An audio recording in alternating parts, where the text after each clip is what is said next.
दोस्तों जय हिंद। आपका स्वागत है आपके अपने चैनल प्रीतम अकेडमी में। तो दोस्तों आज हम लोग क्लास 9 के मैथ्स चैप्टर हीरोन्स फार्मूला का 12.1 क्वेश्चन नंबर 5 पर डिस्कशन करेंगे। तो सबसे पहले मैं क्वेश्चन को रीड करता हूं, आप समझने का कोशिश करिए।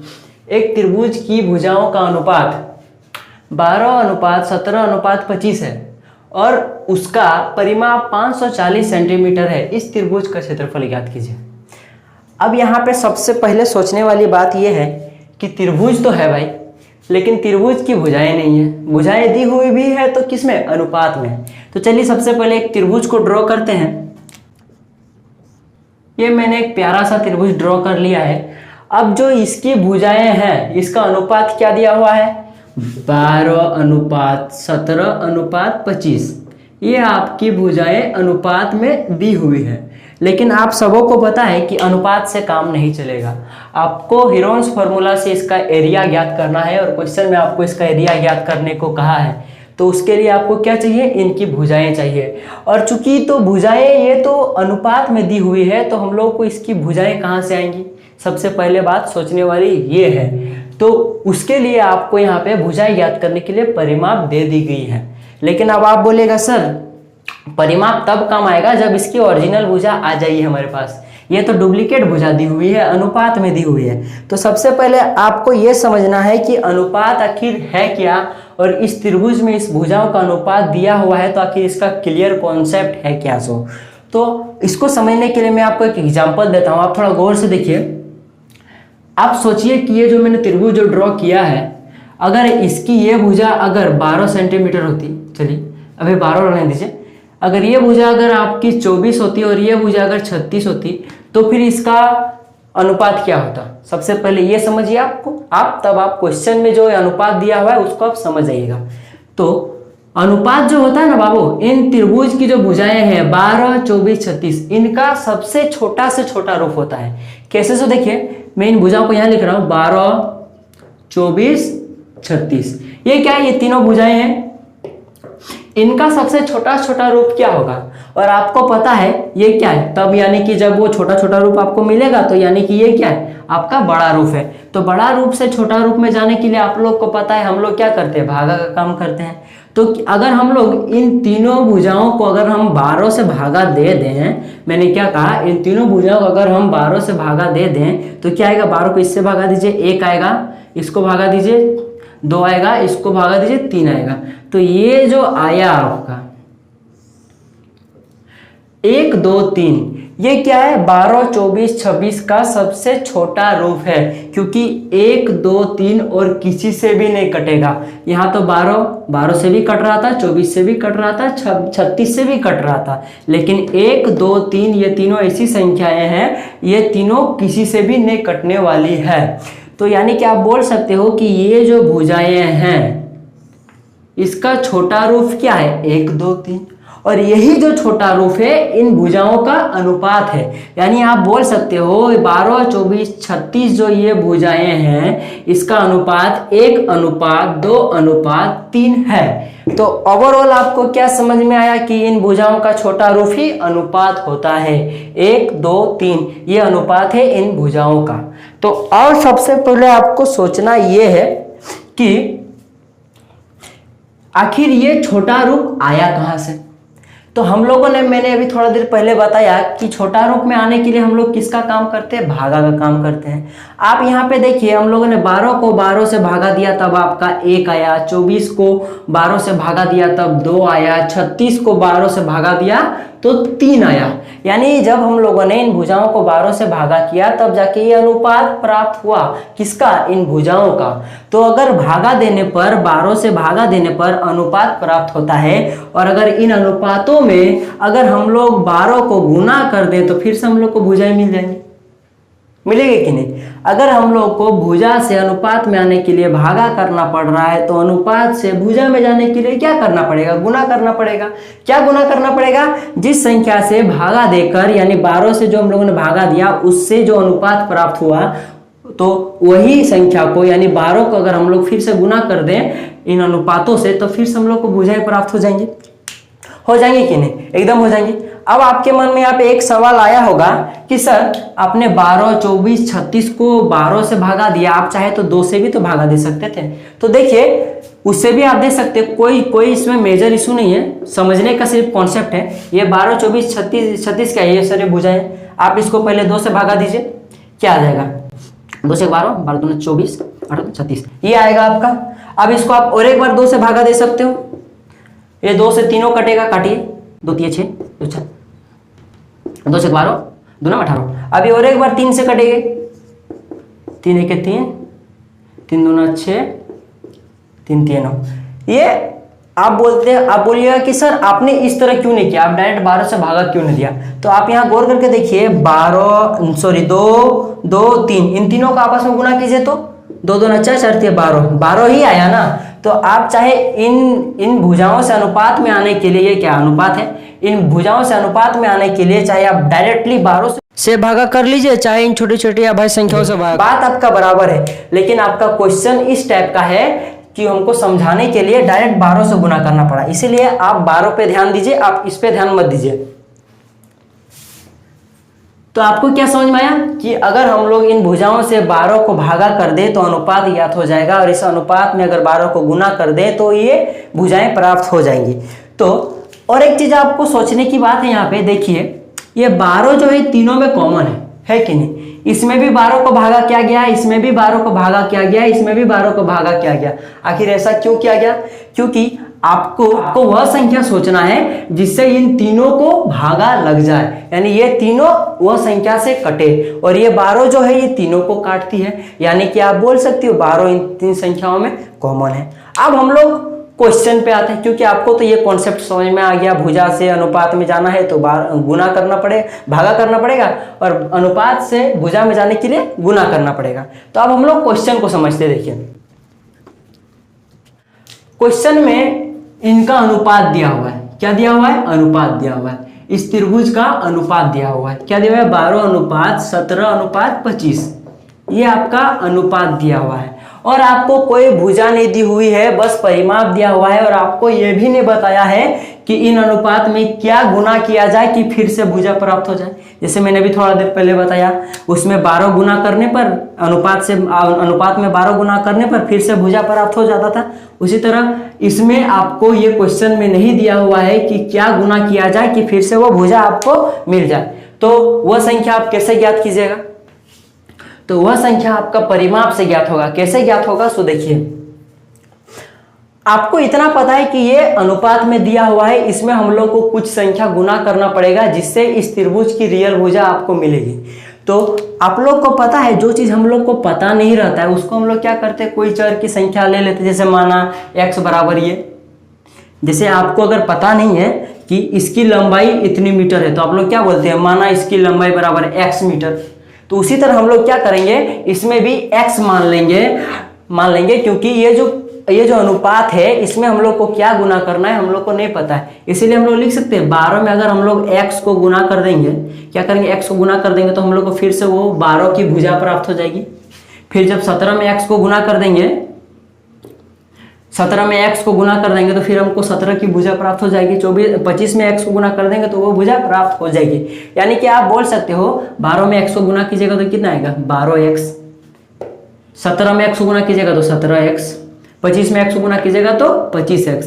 ये आपकी रियल भुजा है, आप बोल सकते हो, क्योंकि 12 में जब x को गुना कीजिएगा तो आपको ये सारी भुजाएं प्राप्त होंगी, और जब इनमें से जब आप x को भागा कर दीजिएगा तब आपको ये अनुपात प्राप्त होगा।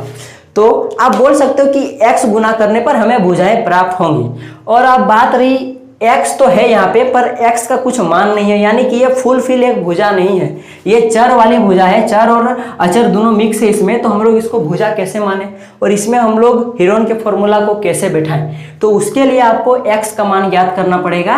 अगर x का मान ज्ञात हो जाए, जैसे x का मान लीजिए 5 ज्ञात हो गया आपका, तो आप 12x है तो 12 इंटू x लिख सकते हो। तो x का मान अगर 5 होगा तो आप x के जगह पे 5 पुट कर सकते हो और फिर इसको गुना कर दीजिए, हमारा बचे 60। तो ये जो 60 आएगा इसकी भुजा निकल जाएगी, यानी कि 12 का अनुपात जो होगा उसकी भुजा क्या है 60 निकल कर आ जाएगी।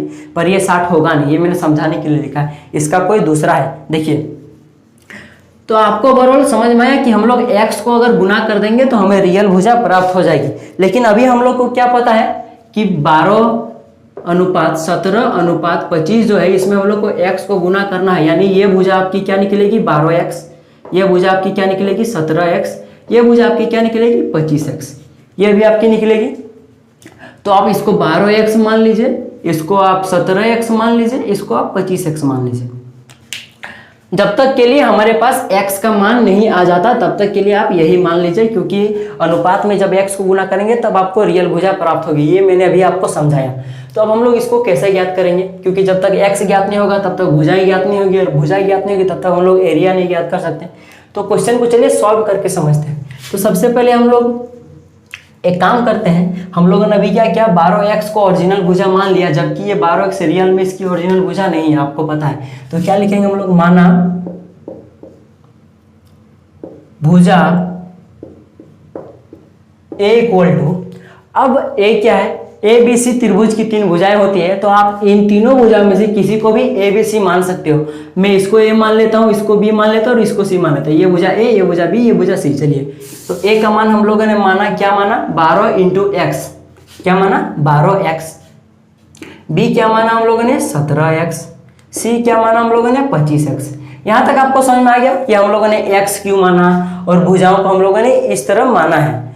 अब बात रही कि ये तो भुजाएं हैं लेकिन ये ओरिजिनल भुजाएं नहीं है, तो ओरिजिनल भुजाएं कहाँ से आएंगी, तो मैंने अभी आपको बताया परिमाप से आएंगी। कैसे, सो देखिए लिख सकते हैं आप लोग, चूंकि a plus B plus C equal to क्या होता है, परिमाप होता है, और त्रिभुज का परिमाप क्या दिया 540 सेंटीमीटर, ये आपको दिया हुआ है। a plus B plus C equal to इसका क्या होता है, परिमाप होता है, और परिमाप आपको 540 सेंटीमीटर दिया हुआ है। इसीलिए अब हम लोग लिख सकते हैं a के जगह पे हम लोग लिख सकते हैं 12x, प्लस बी के जगह पे लिख सकते हैं 17x, प्लस सी के जगह पे लिख सकते हैं 25x इक्वल टू 540। अब अगर इसको हम लोग और एक स्टेप सॉल्व करें तो इन लोगों को सबको जोड़ेंगे, कितना आएगा 12 में 17 जाएगा तो 29, 29 में 25 जाएगा तो कितना जाएगा 54x इक्वल टू 540। अब क्या हम लोग इसको देखिए गौर से, 54 इंटू एक्स है, यानी 54 गुना x है, तो जब गुना में है 54 ठो, तो 54 ठो बराबर किधर जाएगा, किस में आएगा, भागा में आएगा, यानी सिर्फ यहाँ पे x बचेगा, और जब 54 उधर भेज देंगे तो 540 भागा 54। अब इसको काटिए तो 10 आएगा, यानी आपका x निकल कर आ गया 10 सेंटीमीटर में ना, हाँ सेंटीमीटर, x आपका 10 सेंटीमीटर निकल कर आ गया। और ये x क्या है, x वह संख्या है जिससे इन अनुपातों को गुना करने पर इसकी रियल भुजा आपको मिल जाएगी। तो यानी आप बोल सकते हो 12 में अगर आप यानी आप बोल सकते हो 12 में अगर आप 10 को गुना कीजिएगा तब आपका जो भुजा यानी 120 जो होगा ये इसकी रियल भुजा होगी, यानी इसकी रियल भुजा क्या होगी 120 होगी। इसकी क्या होगी 117 इंटू एक्स का मान क्या है 10, यानी 170 ये होगा इसका रियल भुजा, इसका 250 होगा। ये आपकी रियल भुजाएं आ गई। लेकिन अब हम लोग को क्वेश्चन में रियल भुजा लाना है, इसलिए हम लोग लिख सकते हैं, इसीलिए त्रिभुज की भुजाएं a इक्वल टू क्या है, a का मान हम लोगों ने अभी क्या माना था 12x 17, a का मान 12x, b का मान 17x, c का मान 25x, तो a का मान क्या माना था हम लोगों ने 12x। तो क्या मैं 12 को लिख सकता हूँ, 12x को लिख सकता हूँ 12 इंटू एक्स, और हम लोगों ने x का मान निकाला है 10, यानी कि हम लोग लिख सकते हैं 12 गुना 10 इक्वल टू 120 सेंटीमीटर। तो ये आपका भुजा a आ गया। अब हम लोग क्या करेंगे, भुजा b को ज्ञात करेंगे। b इक्वल टू, b का मान आपका क्या है, देखिए हम लोगों ने b का लिखा था 17x लिखा था, तो इसका क्या होगा 17 इंटू एक्स लिख सकते हैं, और x का मान 10 है इसलिए हम लोग 10 लिख सकते हैं, तो लिख सकते हैं 170 सेंटीमीटर। ये आपकी दूसरी भुजा आ गई। अब तीसरी भुजा को निकालेंगे वो लोग, इसको हम लोग क्या माने थे 25x, तो 25x को लिख सकते हैं 25 इंटू 10 250 सेंटीमीटर। तो ओवरऑल आपकी तीनों भुजाएं आ गई है, और जब तीनों भुजाएं आ गई तो अब हम लोग क्या करेंगे, हेरोन के फॉर्मूला में मान पुट करेंगे। लेकिन उससे पहले हम लोग क्या चाहिए, अर्ध परिमाप चाहिए, s चाहिए। तो s के लिए हम लोग क्या करते हैं, इसीलिए S equal to A plus B plus C by two. लेकिन आप यहाँ पे गौर करके देखिए, ये इसका प्योर फॉर्मूला है, लेकिन आपको क्वेश्चन में तो 540 सेंटीमीटर परिमाप दे दिया गया है। तो क्या हम लोग इसको इस तरह लिख सकते हैं, 2s इक्वल टू 540 सेंटीमीटर लिख सकते हैं कि नहीं? अगर s आपका अर्ध परिमाप है तो पूरा परिमाप क्या होगा, 2 इंटू एस। तो 2 इंटू एस आपका दिया हुआ है, यानी परिमाप आपका क्या दिया हुआ है, 540 सेंटीमीटर लिख सकते हैं। और इसी से हम लोग क्या करेंगे, s को ज्ञात कर लेंगे।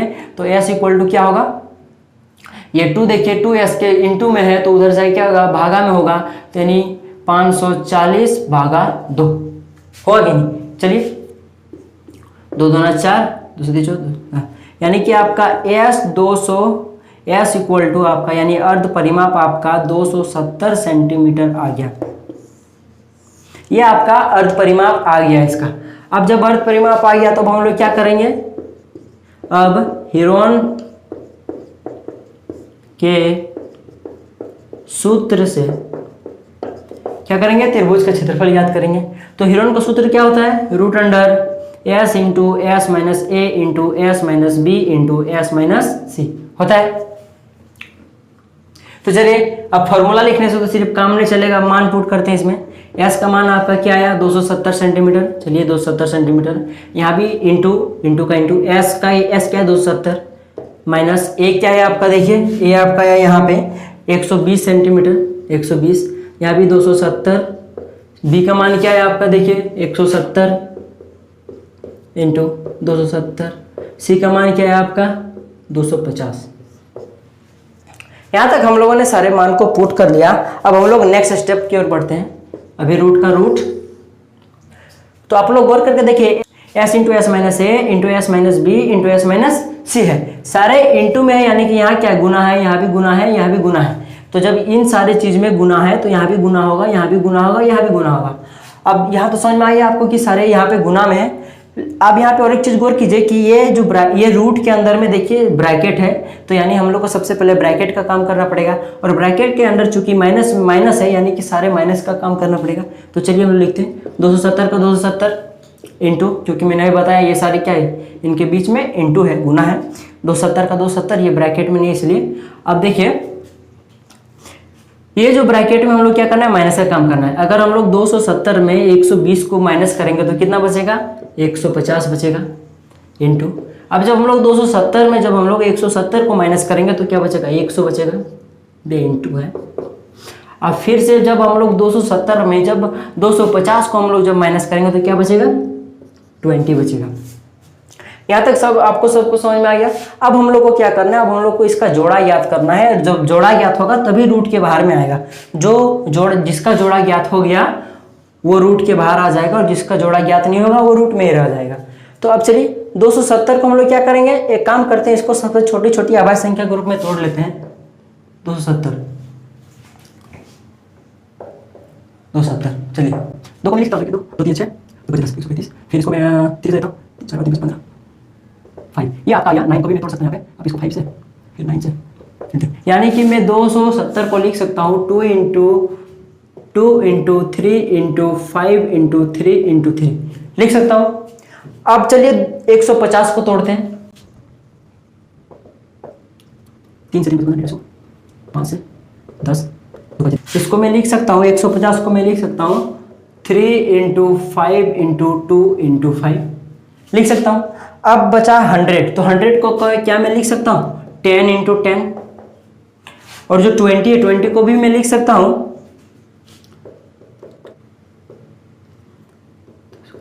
लिख सकता हूँ 2 इंटू 5 इंटू 2 लिख सकता हूँ। चलिए हम लोगों ने सारे को सबको छोटे छोटे अभाज्य संख्या के रूप में तोड़ लिया। अब हम लोग क्या करेंगे, सबको जोड़ा लगाएंगे। लेकिन आप देखेंगे ये 2 और ये 10 अभाज्य संख्या नहीं है, तो आपको सबसे छोटी छोटी अभाज्य संख्या के रूप में तोड़ने की कोई जरूरत नहीं है। अगर आपका जोड़ा ऊपर में ही लग जाता है तो, अगर आपका दिमाग काम करता है उस तरह तो आप इस तरह तोड़ सकते हैं, कोई प्रॉब्लम नहीं है। चलिए, और दिमाग काम कराने के लिए आपको ज़्यादा से ज़्यादा क्वेश्चन सॉल्व करना पड़ेगा। चलिए अब हम लोग जोड़ा लगाते हैं। देखिए 2 का आपका एक जोड़ा आएगा, यानी कि एक जोड़ा यानी कि 1 2 बाहर आएगा, इंटू 3 का एक जोड़ा आपको मिल गया, चलिए 3 आ गया। 5 का आपका एक जोड़ा मिल गया, चलिए 5 आ गया। फिर 3 का आपको एक जोड़ा मिल गया, चलिए 3 आ गया। और एक 5 का एक जोड़ा मिल गया, चलिए 5 आ गया। चलिए 10 का एक जोड़ा है, चलिए 10 आ गया। इंटू देखिए 2 का एक जोड़ा है, चलिए 2 आ गया। चलिए अब हम लोग क्या करेंगे, रूट तो हट गया, अब हम लोग इसमें क्या करेंगे, सारे गुना कर देंगे आपस में, तो आपका आंसर आ जाएगा। चलिए गुना करते हैं, 6 5 30 30 90 10 10 तो ये आपका 9000 सेंटीमीटर स्क्वायर। तो 9000 सेंटीमीटर स्क्वायर इस त्रिभुज का क्षेत्रफल हो गया। आपको ये क्वेश्चन समझ में आ गया। इस टाइप के क्वेश्चन में आपको क्या करना है, पहले आपको जो अनुपात दिया हुआ है उसको सबसे पहले आपको भुजाएं ज्ञात करनी पड़ेगी। उस अनुपात को आपको भुजाओं में चेंज करना पड़ेगा, और भुजा में चेंज करने के लिए आपको क्या करना पड़ेगा, गुना करना पड़ेगा। उसमें से आपको गुना में क्या गुना करना पड़ेगा, वो चीज़ ज्ञात करने के लिए आपको यहाँ पे परिमाप दिया हुआ होगा। और आप इस तरह करके प्रोसेस करके आप ये लास्ट में क्वेश्चन के आंसर तक पहुँच जाइएगा और आप क्वेश्चन को सॉल्व